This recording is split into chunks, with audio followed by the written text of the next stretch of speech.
Magsiawit kayo sa Panginoon, buong sandaigdigan. Awitan ang Panginoon at purihin ang kaniyang ngalan. Ipahayag ang kanyang pagliligtas sa lahat ng panahon. Magsiawit kayo sa Panginoon ng isang bagong awitin. Magsiawit kayo sa Panginoon, buong sandaigdigan. Mga kapatid, simulan natin ang ating pagdiriwang sa ngalan ng Ama, ng Anak at ng Espiritu Santo. Amen. Ang pagpapala ng ating Panginoong Jesucristo, ang pag-ibig ng Diyos Ama, at ang pakikipagkaisa ng Espiritu Santo, naway sumainyong lahat. At sumaiyo rin. Sa mga naririto po, gayon din ang mga sumusubaybay sa atin sa pamamagitan ng live streaming sa Facebook, YouTube, Twitter at TV Maria. Magandang umaga po sa inyong lahat. At sa mga kapatid nating nasa ibang panig ng daigdig, isang mapagpalang araw po sa inyo. Ngayong araw na ito ay ginugunita po natin si Santo Domingo, pari na nakilala bilang tagapagtatag ng mga orden ng nagtuturo, ng mga Dominikano. Nagpapalaganap ng mabuting balita sa araw-araw na buhay. At ganon din ang diwa ng mabuting balita na sa kabila ng ating obligasyon din upang alagaan ang kaluluwa, ay naririyan din ang obligasyon upang alagaan ang kabutihan ng mga bagay dito sa mundo. Mga kapatid, tinipon tayo bilang kaanib ng angkan ng Diyos. Kaya dumulog tayo sa maawaing Panginoong nagpapatawad ng lubos.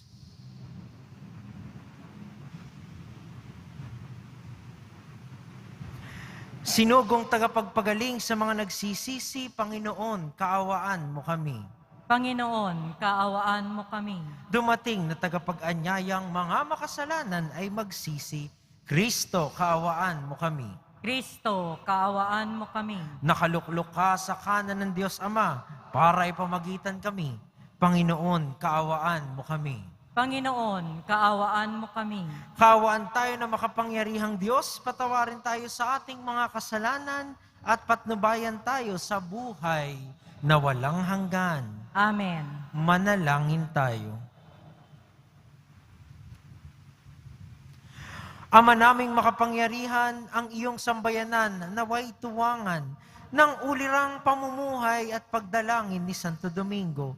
Maging tagapagtaguyod nawa sa aming katapatan sa iyo, ang namuhay bilang tagapangaral ng maaasahang katotohanan mo. Sa pamamagitan ni Jesucristo, kasama ng Espiritu Santo, magpasawalang hanggan. Amen. Magsiupo muna ang lahat. Pagbasa mula sa aklat ni Propeta Ezekiel. Ikalimang araw noon, ng ika-4 na buwan, ng ikalamang taon ng pagkatapon kay Haring Joaquin. Ako na saserdote at anak ni Buzi ay nasa Kaldeya sa baybayin ng Ilog Kebar nang kausapin ng Panginoon. Nang ako'y tumingala, naramdaman ko ang malakas na hanging nagmumula sa hilaga at nakita ko ang makapal na ulap na naliligid ng liwanag. Tuwing kikidlat, may isang bagay na kumikislap, parang makinang na tanso. Sa sentro ng bagyong ito, may 4 na nilalang na buhay na anyong tao. Nang sila'y lumipad, parang lagaslas ng malaking baha ang dinig ko sa pagaspas ng kanilang mga pakpak. Parang ugong ang tinig ng Diyos na makapangyarihan sa lahat. parang ragasa ng isang malaking hukbo. Nang sila'y tumigil, ibinaba nila ang kanilang mga pakpak. At mula sa ibabaw ng bubungan, narinig ang isang malakas na tinig. Nang tumigil nga ng paglipad ang 4 na nilalang, binayaan nilang nakalaylay ang kanilang mga pakpak. Sa ibabaw ng bubungan, naroon ang tila tronong yari sa sapiro at may nakaupong 6 tao. Mula sa baywang nito, pataas ay may nagniningning na tila makinis na tanso. Sa ibaba naman ay may nakapalibot na apoy na nakasisilaw, na ang kulay ay parang bahaghari. Ganyan ang katulad ng kaningningan ng Panginoon. Ang salita ng Diyos. Salamat sa Diyos. Ang kadakilaan ng Diyos sa lupa't langit ay lubos. Ang kadakilaan ng Diyos sa lupa't langit ay lubos. Purihin ang Diyos nitong kalangitan. Kayo sa itaas, siya'y papurihan. Ang lahat ng anghel magpurit magdiwang, kasama ang hukbo roong karamihan. Ang kadakilaan ng Diyos sa lupa't langit ay lubos. Pupurihin siya ng lahat ng tao, hari at prinsipe, lahat ng pangulo, babae at lalaki, mga kabataan, matatandang tao't kaliit-liitan. Ang kadakilaan ng Diyos sa lupa't langit ay lubos. Sa ngalan ng Poon, lahat ay magpuri. Sa kanyang pangalay, ipinakamaigi. Sa langit at lupay, walang kasimbuti. Ang kadakilaan ng Diyos sa lupa't langit ay lubos. Siyang nagpalakas sa sariling bansa, kaya pinupuri ng piniling madla. Ang bayang Israel, mahal niyang lubha. Ang kadakilaan ng Diyos sa lupa't langit ay lubos. Magsitayo na po ang lahat.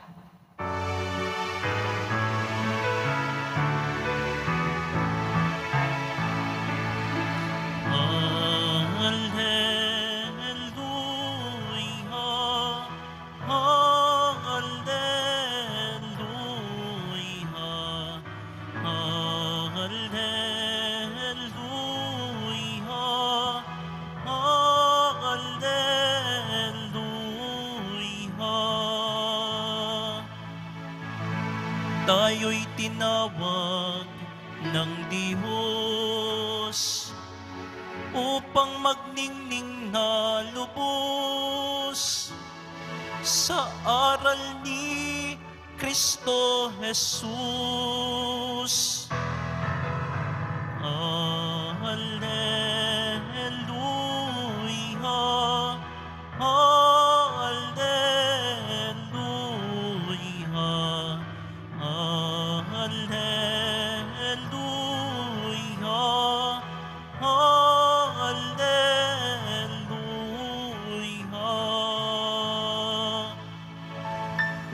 Sumainyo ang Panginoon. At sumaiyo rin. Ang mabuting balita ng Panginoon ayon kay San Mateo.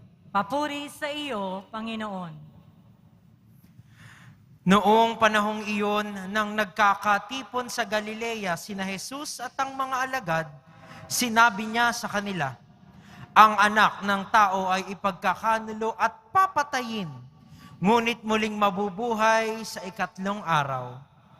At sila'y lubhang nagdalamhati.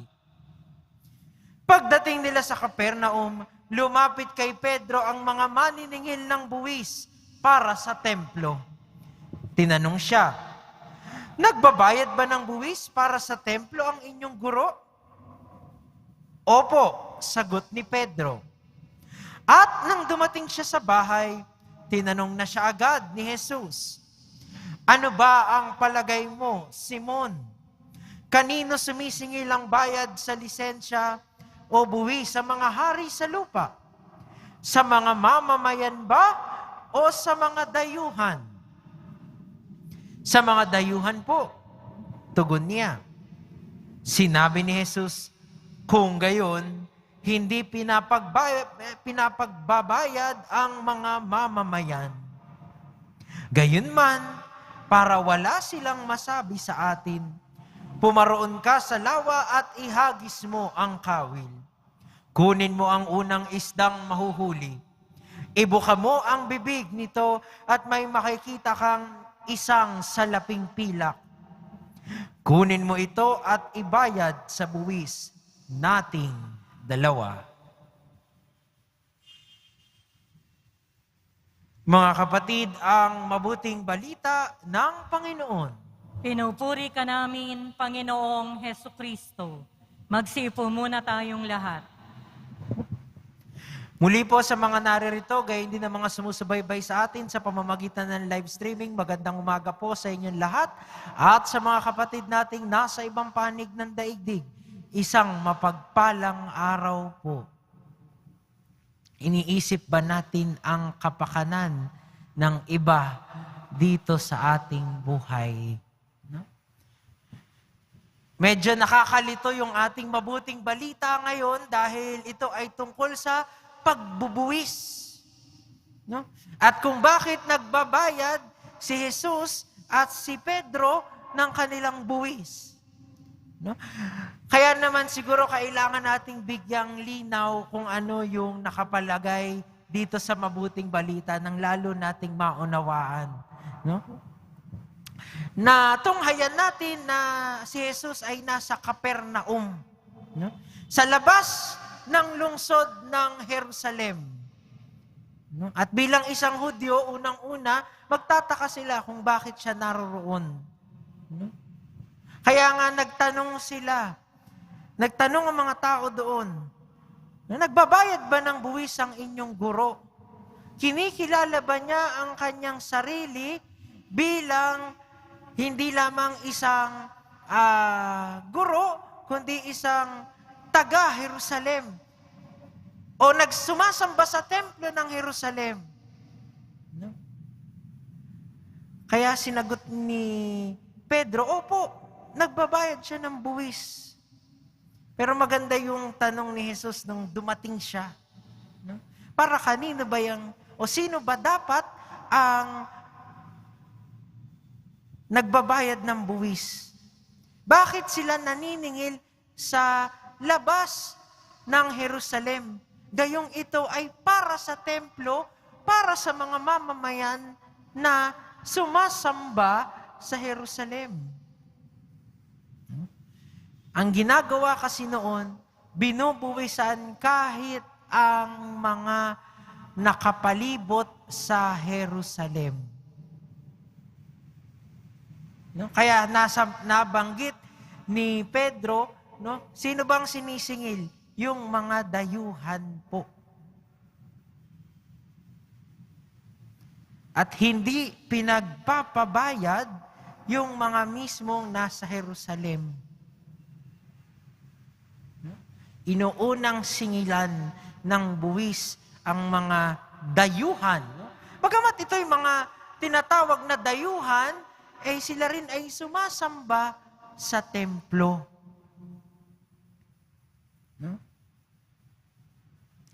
Pero anong sinabi ng Panginoon? Gayunman para wala silang masabi sa atin. Siguro nakita ng Panginoon na kahit papaano, itong buwis na ito ay para sa kapakanan din ng mga sumasamba. Para rin hindi mapunta ang atensyon ng mga namumuno sa kanila at sa kanya bilang guro. Dahil ang kanya namang ipinapangaral ay hindi ang kaharian dito, kundi ang kaharian ng Diyos na umaabot hanggang sa susunod na buhay. Kaya sabi niya, o sige, bayaran na natin ang buwis. Maliit na bagay lang naman. mapapakinabangan naman. No? Kaya pinagkuha niya ng isda. No? Sabi nga, ito daw yung isda ni San Pedro. Kilala natin bilang tilapia.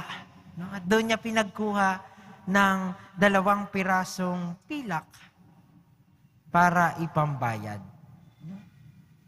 At ano kaya ang sinasabi ng kwentong ito? No? Isa sa maaari nating pagnilayan ay yung ating mga obligasyon dito sa mundo. No? Yung buwis, binabawas na sa atin yan kapag sumisweldo, kapag namimili tayo. Pero nandyan ang mga obligasyon nating bahagi ng mundo. Yung pag-aalaga sa sarili, pagbabayad ng tubig, kuryente. No? Kung tutuusin nga, yun ang mas nasa kamalayan natin eh. No? Pero magandang tignan na yung sa pagtupad ng ating obligasyon, dahil unang-una may ibang nakikinabang din, may ibang nangangailangan din. Kahit papano, maging malay tayo na bahagi ng ating paghahanda sa buhay na walang hanggan ay ang pagtupad din sa obligasyon na maging mabuti dito sa mundo. Hindi ibig sabihin na tayo'y nakatuon sa langit, pababayaan na natin yung mga kailangan natin dito sa lupa. Kung tutuusin, nagsisimula yung kabutihan sa pagiging mabuti dito sa lupa. Hindi mo pwedeng sabihin na ikaw ay nakatuon sa langit kung hindi mo muna inaalagaan ang buhay na ito. No? Hindi ibig sabihin nun, nagiging makamundo ka. Ang ibig sabihin nun, pinaghahandaan mo ang susunod na buhay sa pamamagitan ng pagpapakabuti dito. Kaya magandang tignan, yung atin bang obligasyon sa kapwa, natutupad natin. Yung mga kailangang bayaran, kailangang pagsumikapan, kailangang abutin ng mga pangarap dito, nagagawa ba natin? At nagagawa ba natin ito ng tama? Yung hindi nakakapanakit ng kapwa. Yung hindi umaabot sa panloloko, umaabot sa mga masasamang salita. Nagagawa ba natin na may paggalang sa iba ang ating mga pinagkakaabalahang bagay-bagay? At ito yung itinuro ni Santo Domingo, no? Sa kanyang buhay bilang pari. Hindi lang ipinangaral ang mabuting balita. Higit sa lahat, dinala ito sa iba't ibang lugar kung saan man siya nagtungo. Kaya naman, katulad niya, sa pagpapatuloy ng ating banal na misa, hingin natin ang biyaya na sana ay madala natin yung kabutihan sa bawat sulok ng ating buhay. Na bilang paghahanda sa ipinangakong buhay sa atin ng Diyos, mapagpabuti rin natin yung buhay natin sa mundo. At sa pagpapatuloy ng ating araw, tanungin natin ang ating mga sarili, paano ko ba ipinakikita ang kabutihan ng Diyos? At ang kabutihan na dapat kong gawin sa mga bagay na kinakailangan kong gampanan sa mundong ito. Mahal na pong Jesus Nazareno, maawa ka sa amin. Magsidayo na po ang lahat.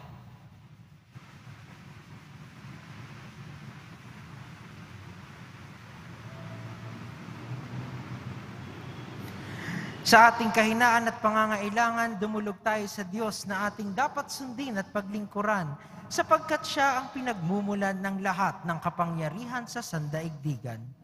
Ama, mamuhay nawa kami sa espiritu ng iyong anak. Ama, mamuhay nawa kami sa espiritu ng iyong anak. Ang simbahan saan mang dako ng daigdig, naway walang takot na magpahayag ng pinahahalagahang katarungan at kapayapaan. Manalangin tayo.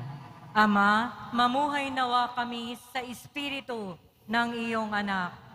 Ang lahat ng tao, naway makabahagi ng tama sa mga material at espiritual na bagay ng daigdig, at ang mga organisasyong sibiko at estado, naway makatulong sa pagtatanggol sa mga mahihina at mga mahihirap. Manalangin tayo. Ama, mamuhay nawa kami sa espiritu ng iyong anak.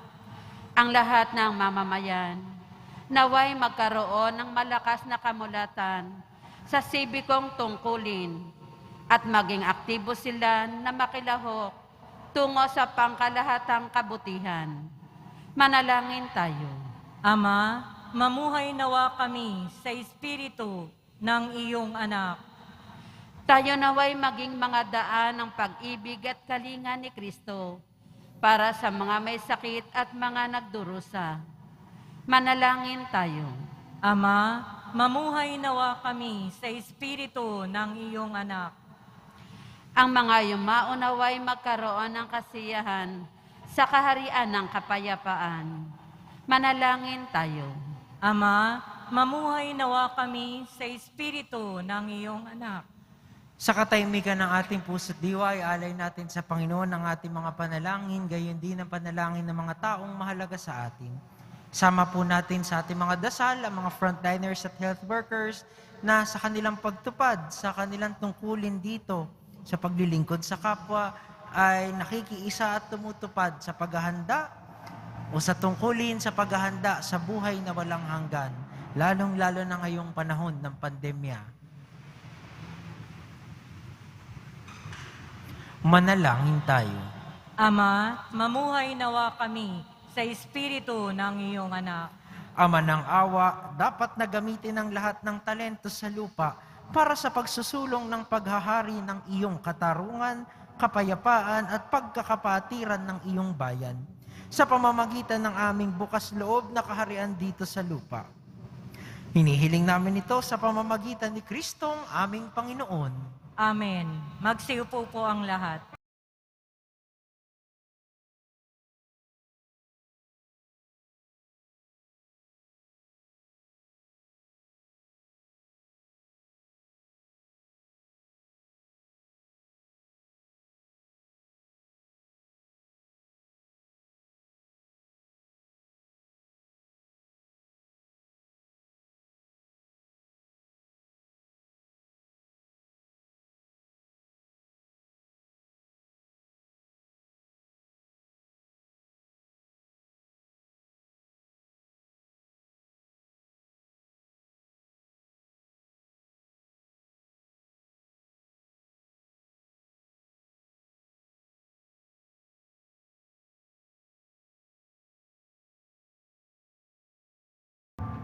Magsitayo na po ang lahat.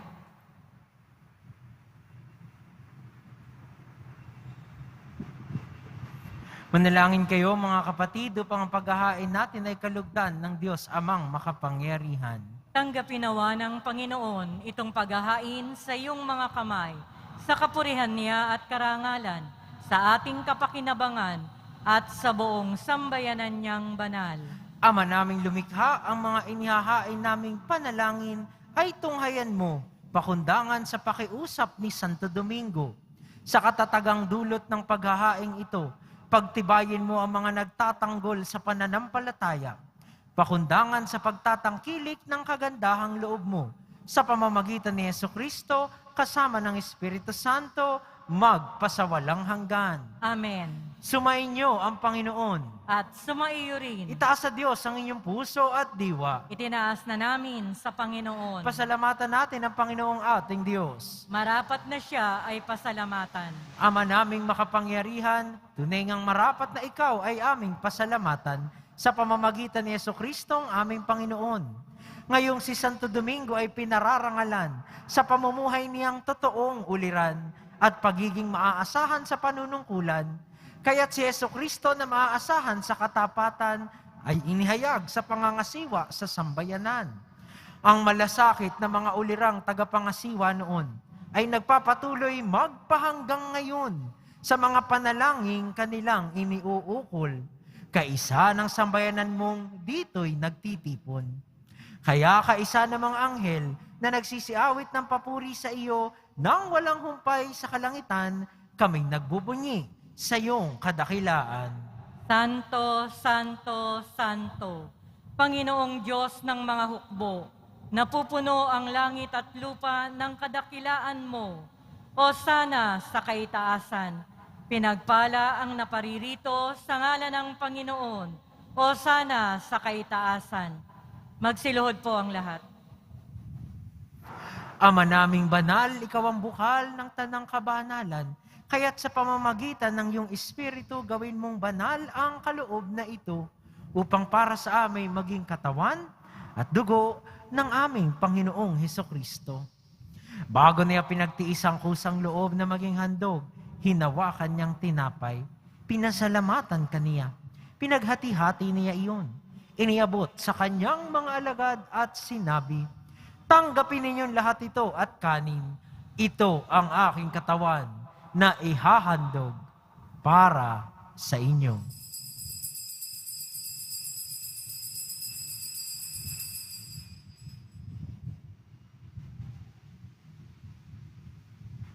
Gayun din naman, nung matapos ang hapunan, hinawakan niya ang kalis. Muli kaniyang pinasalamatan. Iniabot niya ang kalis sa kanyang mga alagad at sinabi, tanggapin ninyong lahat ito at inumin. Ito ang kalis ng aking dugo, ng bago at walang hanggang tipan. Ang aking dugo na ibubuhos para sa inyo at para sa lahat sa ikapagpapatawad ng mga kasalanan. Gawin ninyo ito sa pag-alala sa akin.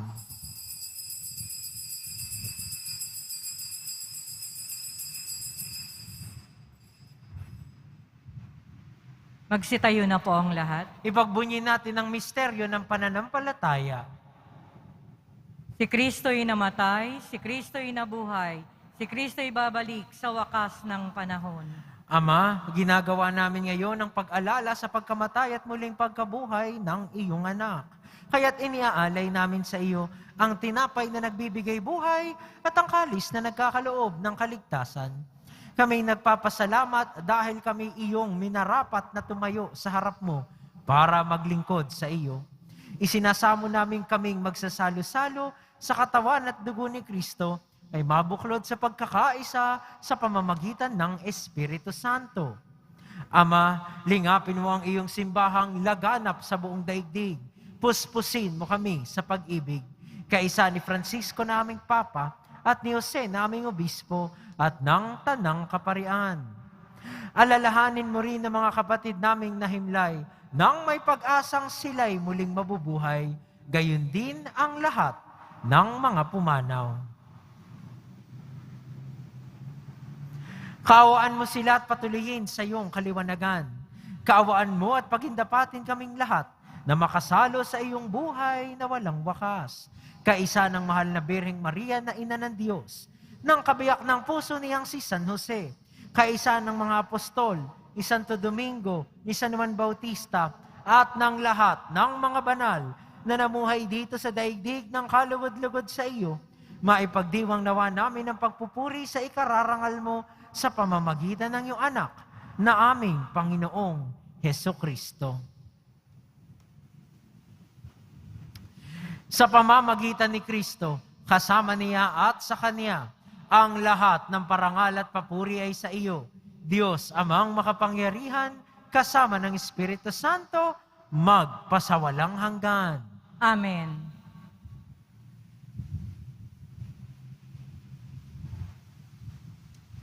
Sa tagubili ng mga nakagagaling na utos sa turo ni Jesus na Panginoon natin at Diyos, ipahayag natin ng lakas loob. Ama namin, sumasalangit ka, sambahin ang ngalan mo, mapasa amin ang kaharian mo, sundin ang loob mo, dito sa lupa para ng sa langit. Bigyan mo kami ngayon ng aming kakanin sa araw-araw at patawarin mo kami sa aming mga sala para ng pagpapatawad namin sa nagkakasala sa amin. At huwag mo kaming ipahintulot sa tukso at iadya mo kami sa lahat ng masama. Hinihiling namin kami iadya sa lahat ng masama, pagkalooban ng kapayapaan araw-araw, iligtas sa kasalanan at ilayo sa lahat ng kapahamakan. Samantalang aming pinananabikan ang dakilang araw ng pagpapahayag ng tagapagligtas naming si Hesukristo. Sapagkat iyo ang kaharian at ang kapangyarihan at ang kapurihan, magpakailanman. Amen. Panginoong Hesukristo, sinabi mo sa iyong mga apostol, kapayapaan ang iniiwan ko sa inyo. Ang aking kapayapaan ang ibinibigay ko sa inyo. Tunghayan mo ang aming pananampalataya at huwag ang aming pagkakasala. Pagkalooban mo kami ng kapayapaan at pagkakaisa ayon sa iyong kalooban, kasama ng Espiritu Santo, magpasawalang hanggan. Amen. Ang kapayapaan ng Panginoon ay laging sumainyo. At sumaiyo rin. Magbigayan po tayo ng kapayapaan sa isa't isa. Kordero ng Diyos na nag-aalis ng mga kasalanan ng sanlibutan, maawa ka sa amin. Kordero ng Diyos na nag-aalis ng mga kasalanan ng sanlibutan, maawa ka sa amin. Kordero ng Diyos na nag-aalis ng mga kasalanan ng sanlibutan, ipagkaloob mo sa amin ang kapayapaan. Magsilhod po ang lahat.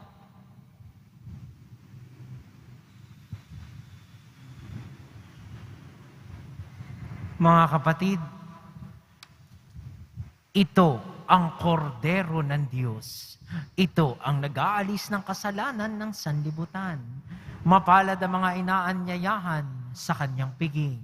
Panginoon, hindi ako karapat-dapat na magpatuloy sa iyo, ngunit sa isang salita mo lamang ay gagaling na ako. Katawan ni Kristo. Amen.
Magsitayo na po ang lahat.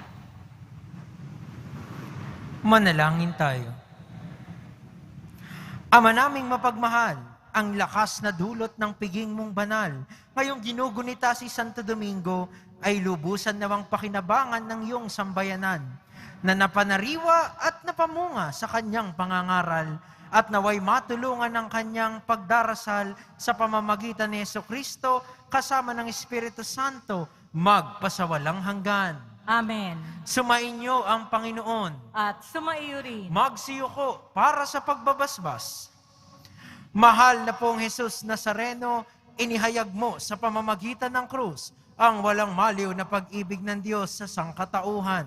Pakinggan mo ang kahilingan ng iyong angkan na nagsusumamo sa iyo. Makamtan nawa nila ang iyong katugunan at tanggapin ang kasagutan na may utang na loob na tinatanaw. Basbasan din po ninyo mga daladala nilang mga imahen at dasalan. Sa pamamagitan ng bendisyong ito, naway maalaala nila ang mga pangako nila noon sa binyag, na ikaw ang kanilang iibigin at paglilingkuran bilang Panginoon magpasawalang hanggan. Amen. At pagpalain nawa tayong lahat ng ating makapangyarihan at mapagmahal na Diyos, Ama, Anak, at Espiritu Santo. Amen. Tapos ng misa, humayo kayong dala ang pag-ibig at kapayapaan ng ating pong Jesus Nazareno. Salamat sa Diyos. Maganda umaga po sa inyong lahat.